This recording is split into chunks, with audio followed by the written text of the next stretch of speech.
Hello everyone. आज से हम शुरू करेंगे हिंदू मैज एक्ट 1955। इसलिए बैकग्राउंड पिक्चर भी अपने आप में बता रही है कि आज से हम हिंदू मैज एक्ट 1955 करेंगे, क्योंकि जो बैकग्राउंड पिक है जिसमें आप देख सकते हैं दूल्हा दुल्हन जो है फेरे ले रहे हैं हिंदू रीति रिवाज से। तो ऑब्वियसली हिंदू मैरिज एक्ट की ही आज हम बात करेंगे और हिंदू मैरिज एक्ट आज से हम स्टार्ट करेंगे। तो अपने अपने बेयर एक्ट आप ओपन कर लीजिए और साथ में एक नोटबुक भी ले लीजिए। डायरेक्ट में मैं इम्पोर्टेंट टर्म्स जो है इम्पोर्टेंट टर्म्स स्पेसिफिक वर्ड्स जो है मार्क कराऊंगा और साथ साथ आप अपने नोट्स भी बनाइए। तो चलिए स्टार्ट करते हैं Hindu marriage act 1955। Open your bare act.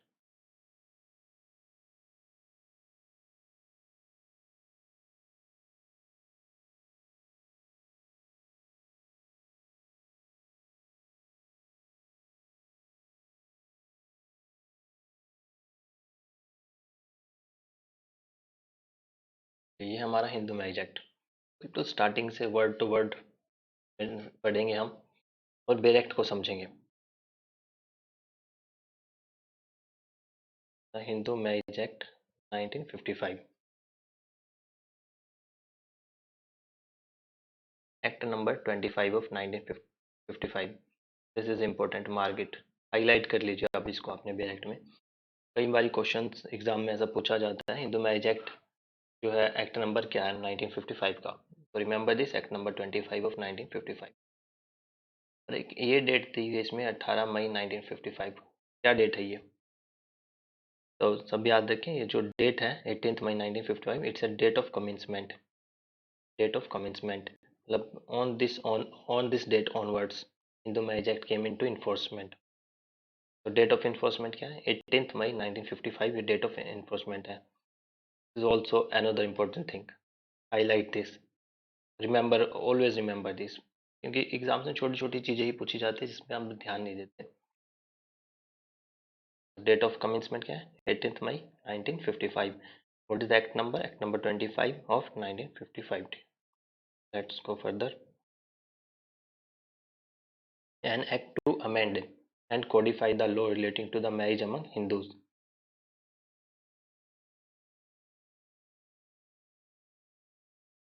Come to the section number 1, short title and extent. ये बात करता है, सेक्शन नंबर 1 बात करता है short title and extent. Short title क्या है इसका? दिस एक्ट में be called the Hindu marriage act.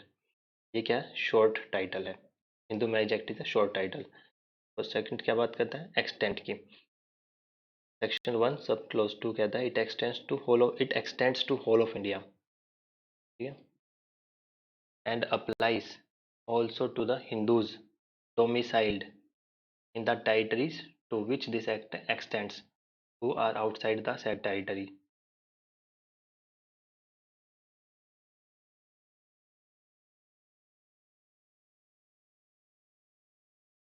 Applies to the Hindus domiciled in the territories to which this act extends, who are outside the said territories. First इसमें short title and extent, first section जो है section number 1 दो चीज़ों की बात कर रहा है। एक तो शॉर्ट टाइटल बता रहा है, इसका शॉर्ट टाइटल क्या है? Hindu marriage act 1955। और सेकंड क्लॉज में बात करें एक्सटेंट की, किस एक्सटेंट तक, कहाँ तक एप्लीकेबल है? तो बता, हिंदू मैरिज एक्ट है the extend to whole of India. Hindu marriage act क्या है? होल ऑफ पूरे हिंदुस्तान में अप्लाई है। 2019 से पहले ये अप्लाई नहीं था। Okay. After the enactment of Jammu and Kashmir reorganisation act 2019 it become applicable to whole of India. Otherwise जो पुराने बेयर एक्ट है उसमें यहाँ लिखा हुआ है except state of Jammu and Kashmir. तो अभी after 2019 amendment this act applies to whole of India और applies also to Hindus domiciled. Remember this, Hindu domiciled, two conditions दे रहा है, हिंदू होना चाहिए और डोमिसाइल्ड भी होना चाहिए। कहाँ? In the territory to which this act extends, who are outside the said territories. उस टेरिटरीज में जहाँ तक ये जो है एक्ट एक्सटेंड होता है वो इंडिया में जो है डोमिसाइल्ड भी होना चाहिए। Domiciled mean permanent residence in India. Next, application of this act. Application of this act section 2 बात करता है application of this act. Application की बात करता है सेक्शन 2। बता रहा है सेक्शन 2 जो है, बता रहा है हिंदू मैरिज एक्ट जो है किस किस पे अप्लाई होगा। Read it this act applies to any person who is a Hindu by religion in any of its form or development including वैश्यवा, लिंगायत और फॉलोअर ऑफ ब्रह्मो, प्रार्थना, आर्य समाज। देखा, एनी पर्सन, कोई भी ऐसा आदमी, who is Hindu by religion, जो is Hindu by religion, धर्म से हिंदू है, इन एनी ऑफ इट्स फॉर्म, किसी भी फॉर्म में और डेवलपमेंट में, इंक्लूडिंग वैश्यवा, लिंगायत या फॉलोवर है ब्रह्मो समाज का, प्रार्थना का और आर्य समाज का, तो he will be also considered as Hindu, उस पे भी एक्ट अप्लाई होगा। नेक्स्ट कहता है अलग अलग कैटेगरी दे, बी अलग कैटेगरी की बात कर रहा है, टू एनी पर्सन, उन लोगों पे भी अप्लाई होगा, किन पे, हु इज बुद्धिस्ट, जो बुद्धिस्ट है, जैन है, सिख है बाय रिलीजन, जो धर्म से बुद्धिस्ट, जैन और सिख है, उन पे भी हिंदू मैरिज एक्ट अप्लाई होगा। And to any person, third category that to any other person, कोई भी उन लोगों पे, domiciled in the territory to which this act extends, who is not Muslim, जो मुस्लिम नहीं है। टू एनी अदर पर्सन, उन लोगों पे भी अप्लाई होगा, domiciled in the territory to which this act extends, जो उस टेरिटरी में है जहाँ तक ये हिंदू मैरिज एक्ट अप्लाई होता है, वहाँ पे डोमिसाइल्ड है, जो डोमिसाइल्ड है। और who is not a Hindu, who is not a Muslim, जो मुस्लिम नहीं है, क्रिश्चियन नहीं है, Parsi and Jew by religion. उन एनी अदर कंडीशन, थर्ड जो कैटेगरी है वो एनी अदर पर्सन की कैटेगरी है, जो domiciled in the territory to which this act extend, जिस जहाँ जहाँ हिंदू मैरिज एक्ट अप्लाई हो रहा है उस टेरिटरी तक, उस टेरिटरी में डोमिसाइल्ड है, और जो कि मुस्लिम नहीं है, क्रिश्चियन नहीं है, पर्शियन नहीं है, ज्यू नहीं है बाय रिलीजन, तो उसको क्या कंसिडर करा जाएगा, उस पर ये एक्ट अप्लाई होगा। Unless it is proved that, जब तक ऐसा प्रूव ना किया जाए, that any such person would not have been governed by Hindu law or by any custom or usage as a part of that law in respect of any of the matter dealt with herein, if this act had not been passed. Explanation देखते हैं अब इसकी। Explanation बात करती है, following a person are Hindus, Buddhist, Jain, Sikh by religion as the case में be. अब एक लिस्ट दे रहा है, ये लोग सब जो है हिंदू होंगे, बुद्धिस्ट होंगे, जैन होंगे, सिख होंगे by religion as the case में बी। फर्स्ट केस देखते हैं, एनी चाइल्ड, चाइल्ड की बात करें, एनी चाइल्ड, लेजिटिमेट और illegitimate, both of whose parents are Hindus, Buddhist, Jain और Sikh by religion. Any child, कोई भी ऐसा बच्चा जिसके पेरेंट्स जो है वो हिंदू हैं, बुद्धिस्ट हैं, जैन है या सिख है, तो उस पे भी, उस चाइल्ड पे भी this act will apply. Next कह रहे हैं एनी चाइल्ड, अगेन लेजिटिमेट और इलेजिटिमेट, या लेजिटिमेट हो इलेजिटिमेट हो doesn't matter, one of whose parent, फिर इसमें बोथ पेरेंट्स थे, ठीक है, one one of whose parents is Hindu, Buddhist, Jain और Sikh by religion and who is brought up as a member of the tribe, community, group, family to which such parent belongs or belonged। Third second जो कह रहा है कि कोई भी बच्चा, any child, legitimate, whether legitimate और इलेजिटिमेट, किसी भी चाइल्ड के अगर वो एक पेरेंट, दोनों में से एक पेरेंट जो है वो हिंदू है, बुद्धिस्ट है, जैन है, सिख है, और और बच्चे की ब्रिंगिंग ब्रॉट अप भी उसी रिलीजन के अकॉर्डिंगली है, then the child will be considered as Hindu, Buddhist, Jain और सिख। जिस चाइल्ड में वन पेरेंट्स, जिस रिलीजन के वन पेरेंट्स है और जिसमें उसकी ब्रिंगिंग ब्रॉट अप हुई है, उस पर भी हिंदू मैरिज एक्ट अप्लाई होगा। थर्ड कह रहा है any person who is convert और रिकन्वर्ट, हिंदू, बुद्धिस्ट, जैन और सिख रिलीजन। अब कोई भी ऐसा पर्सन जो कन्वर्ट हुआ है और रिकन्वर्ट हुआ है हिंदुइज्म में, बुद्धिस्ट में, जैन में, सिख में, the Hindu marriage act will also apply on that. Second clause, section 2 second clause कहता है nothing, notwithstanding anything contained in subsection 1, nothing contained in this act shall apply to the member of scheduled tribe within the meaning of clause 25 of article 366 of the constitution unless the central government by notification in official gazette otherwise directs।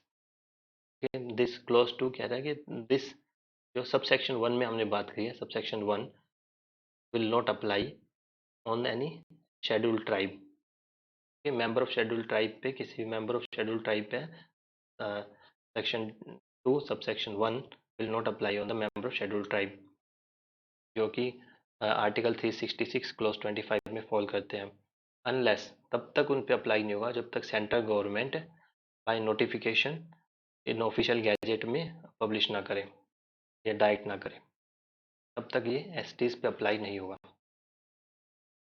Okay, STs कौन? Article 366 clause 25, clause 25 is exempted, but it is not, they are not absolutely exempted unless central government by notification in official gazette otherwise directs.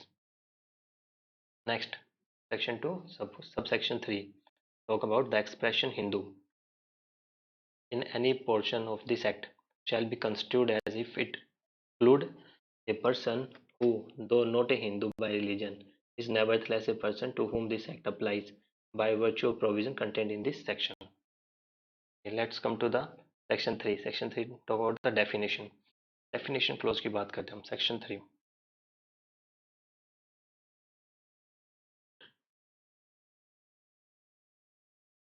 Okay, Section 3. Section 3 है definition clause. Another important section. बात करते हैं in this act unless the context otherwise require. जब in this act unless the context otherwise require. Okay, first 3A बात करता है the expression custom and usage. Market custom and usage की कौन बात करता है? कहाँ लिखा हुआ है? Custom and usage is defined in the section 3A. But yeah, the expression custom and usage signify any rule which having been continuously and uniformly observed for a long time or has obtained the force of law among Hindus in any local area, tribe, community, group or family. The expression custom and usage signifies, custom and usage signify करता है any rule, ऐसा कोई भी rule which have been continuously and uniformly observed, जो continuously है और uniformly है for a long time, लंबे टाइम से उसको ऑब्जर्व करा है और has obtained the force of law, और जिसने force of law obtain the force of law, और जो रूल जो था अब वो लॉ का रूप ले चुका है among Hindus in any local area, किसी लोकल एरिया में, ट्राइब में, कम्युनिटी में, ग्रुप में, फैमिली में, तो ऐसे रूल को भी कस्टम और यूसेज कहा जाएगा. Provided mean exception, this are the exception. Provided को आप समझ सकते हो एक्सक्लूडिंग भी है. Provided mean excluding that the rule is certain and not unreasonable or opposed to public policy. अब एक्सेप्शन है इसके कस्टम एंड यूसेज में, जो रूल है दैट इज सर्टेन, सर्टेन होना चाहिए, नॉट अनरीजनेबल, अनरीजनेबल नहीं होना चाहिए, और अपोज टू पब्लिक पॉलिसी, और पब्लिक पॉलिसी के अगेंस्ट नहीं होना चाहिए. पब्लिक पॉलिसी मीन्स इमोरल नहीं होना चाहिए, पब्लिक पॉलिसी के अगेंस्ट नहीं होना चाहिए, तभी उस रूल को कस्टम और एज ए यूसेज कंसिडर करा जाएगा. Provided, again provided means second exception है. Further, that in the case of a rule applicable only to family, it has not been discontinued by the family. अब अगली condition क्या दे दी custom and usage की? Next condition है कि case of a rule, अगर कोई rule applicable only to a family, अगर किसी एक फैमिली पे अप्लाई हो रहा है, तो कंडीशन है it has not been discontinued by the family. तो फैमिली ने उसको डिसकंटिन्यू नहीं करना चाहिए, इट शुड बी कंटिन्यूड. अगर उसको वो कंटिन्यू हो, डिसकंटिन्यू हो गया rule, it will not be considered as a custom and usage. समझे मीनिंग कस्टम एंड यूसेज का?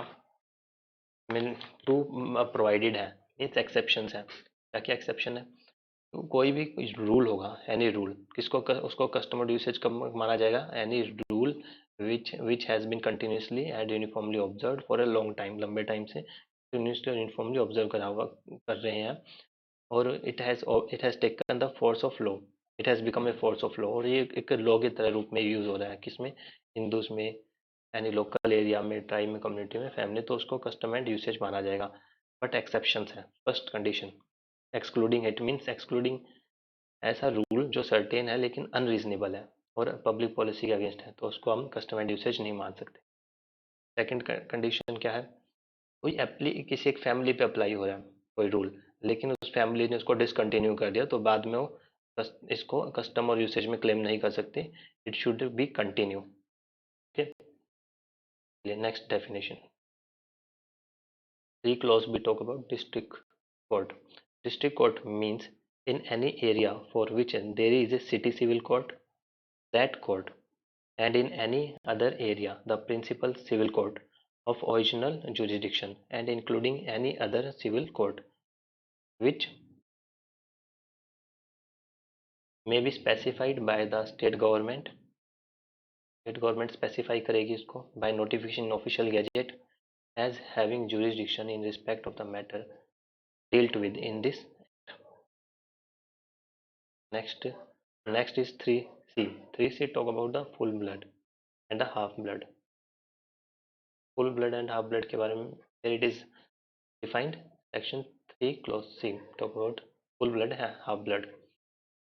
में दो definition 3C में full blood and half blood. Let's see कौन से full blood है कौन से half blood है. Two persons are said to be related to each other by full blood when they are descendant from common ancestor. Descendant from common ancestor by the same wife and by the same wife.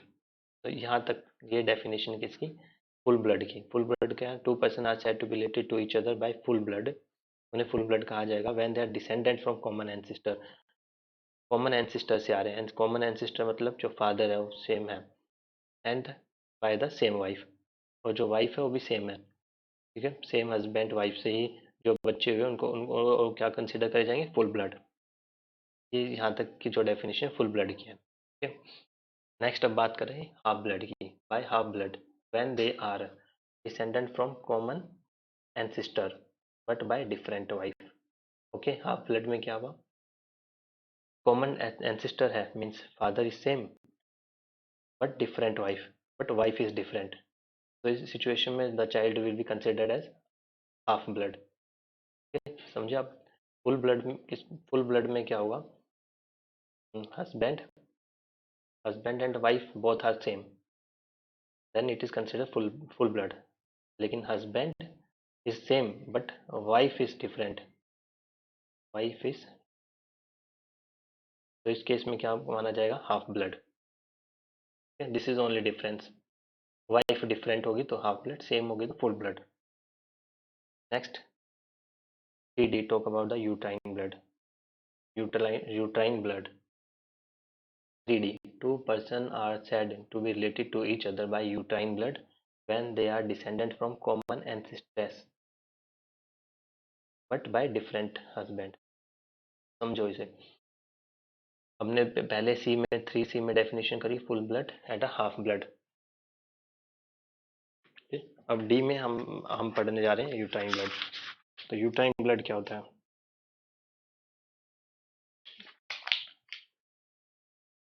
Uterine blood कब कहा जाएगा, तो two person are said to be related to each other by uterine blood when they are descended from common ancestors but different wife। common ancestors uterine blood में क्या होगा, एंसिस्ट्रेस जो है वो कॉमन है लेकिन हस्बैंड डिफरेंट है।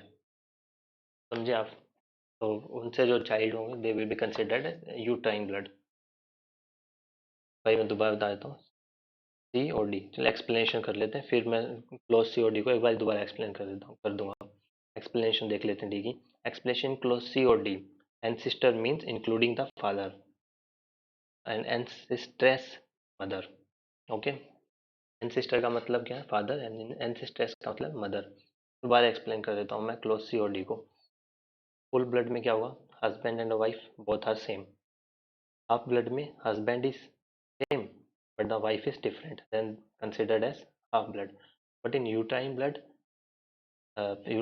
what will happen, the wife is same but the husband is different husband, and it is called uterine blood। Okay, now it or prescribed means prescribed by the rule made under this act। prescribed means जो भी rule इस act में बने हैं, these are the prescribed। F is again important definition। F में 3F talk about spinda relationship with the reference to any person extends as far as third generation। as far as third generation, inclusive in the line of ascent through the mother, and fifth, inclusive in the line of ascent through the father, the line being traced upward, in each case from the person concerned, who is to be counted as the first generation. Close to two persons are said to be spinda of each other if one is linear ascendant of the other within the limit of spinda relationship, or if they have a common linear ascendant who is within the limits of spinda relationship with reference to each of them. एक easy तरीका है इसको याद करने का, अभी exam में आता है तो इस तरीके से पूछा third generation of the ascent through the mother, और फाइव जनरेशन फिफ्थ होता है in the ascent through the father, so you can remember this way. FF, F means five, और F मतलब फादर, फादर के केस में five generation तक जाते हैं हम, ठीक है, और मदर के केस में ऑब्वियसली थ्री है, and third is in the mother के, but FF you can remember by this FF, 5 in case of father and 3 is in case of mother. Yeah, spinda relationship. Degree of prohibited relationship. G. G is another important definition. Degree of prohibited relationship. Two persons are said to be within the degree of prohibited relationship if one is linear ascendant of the other, or if one was the wife or the husband of the linear ascendant or descendant of the other, or if one was the wife of the other brother, or of the father's or mother's brother, or of the grandfather's or grandmother's brother of the other, or if the two are brother and sister, uncle and niece, aunt and nephew, or children of a brother and sister, or of two brother or two sister, then they will be considered as pinda. Pinda relationship. Then they will be considered as pindas. इसमें categories दे दी पिंडास की. Explanation देख लेते हैं. Explanation for the purpose of close F and G. G में prohibited relationship है और एफ में पिंडास रिलेशनशिप इंक्लूड. एफ और जी के बारे में बात कर रहा है, यानी पिंडा रिलेशनशिप और प्रोहिबिटेड रिलेशनशिप के बारे में बात कर रहा है. Explanation. Relationship by half or uterine blood as well as full blood. Relationship means half uterine blood as well as full blood. Illegitimate blood relationship as well as legitimate relationship by adoption as well as by blood. All the term of relationship whose clause shall be construed accordingly. Okay, next है section 4, overriding effect of the act. Section 4, overriding effect of the act means, section 4 को पढ़ते हैं. Saving as otherwise expressly provided in this act. Any text rule or interpretation of Hindu law or any custom or usage as a part of that law in force immediately before the commencement of this act shall cease to have effect with respect to any matter for which provision is made in this act. According to section 4, if any inconsistency between any old Hindu religion text and the provision of the Hindu Marriage Act 1955, the latter will prevail. And further, if there is any other statute inconsistent with this act, then this act will prevail over that statute. समझे आप क्या होगा?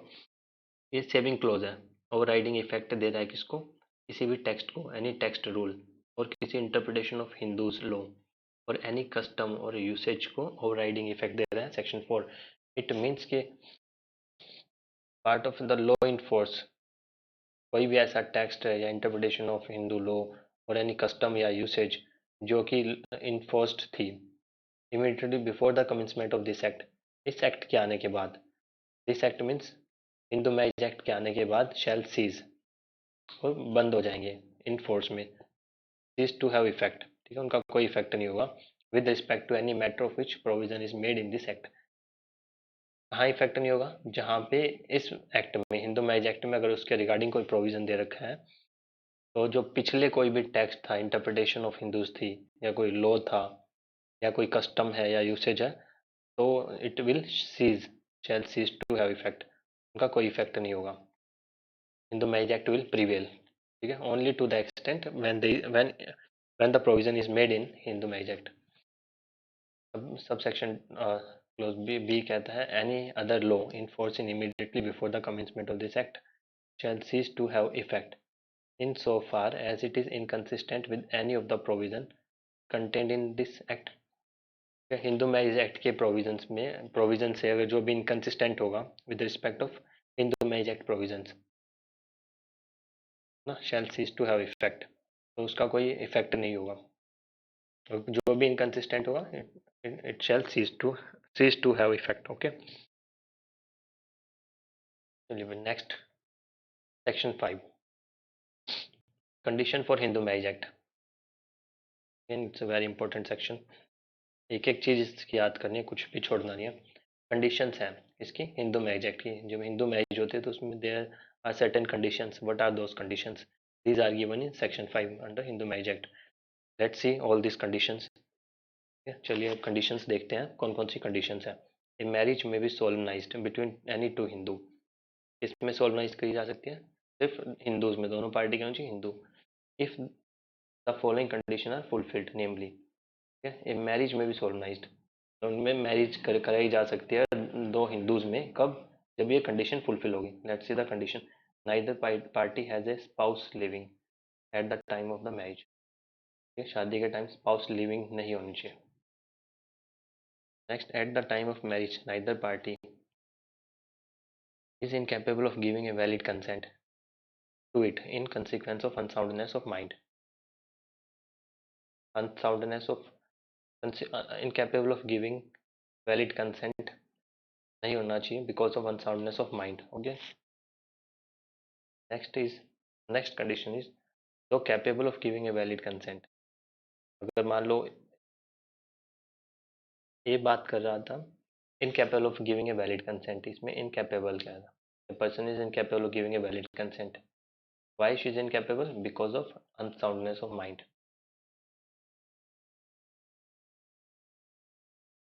We talk about capable of giving consent, इसमें क्या है? Capable है giving consent, valid consent, और has been suffering from A mental disorder of such a kind or to such an extent as to be unfit for a marriage and the procreation of a children, fit for marriage or procreation of a children, sorry, capable of giving a valid consent, she is a, she can give a valid consent but she is suffering from a mental disorder। ठीक है, valid consent दे सकती है लेकिन वो क्या है, mental disorder से suffering है। टू सच एन एक्सटेंट, इस हद तक कि वो अनफिट है शादी के लिए, is unfit for marriage and procreation of children. ठीक है, सी, she has been subject to recurrent attack of insanity, if she, अगर she is subject to recurrent attack of insanity then it's a, then they cannot marry। Next condition is the bridegroom has completed the age of 21 year and the bride the age of 18 year at the time of the marriage। ठीक है, ये condition बता रही है कि जो लड़का है, the bridegroom boy should have completed 21 year, 21 years है बॉय के लिए, और गर्ल के लिए 18 ईयर कंप्लीट होने चाहिए at the time of marriage. Fourth condition, parties are not within the degree of prohibited relationship.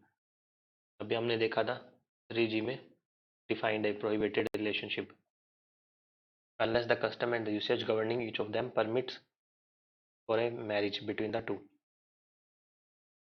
दोनों parties girl and boy prohibited relationship में नहीं आने चाहिए।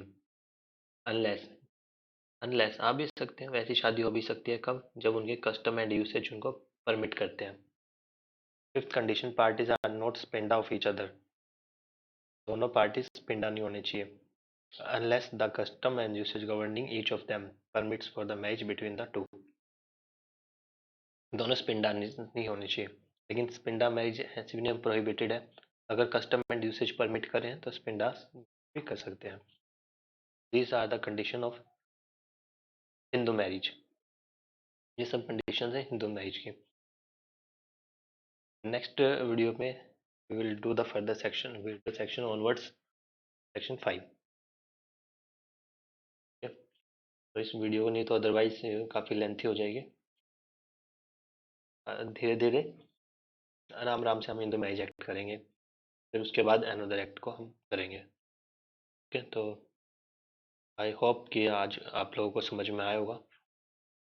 अगर कुछ आपको डाउट है सेक्शन 5 तक, तो you can write down in the comment section, I will answer in another video, or you can also give me any suggestion if you want to give me through the comment section. I will consider your suggestion in another video. तो आज के लिए इतना ही बहुत है। जल्दी next section को cover करेंगे अनदर वीडियो में। तक के लिए bye and thank you all of you.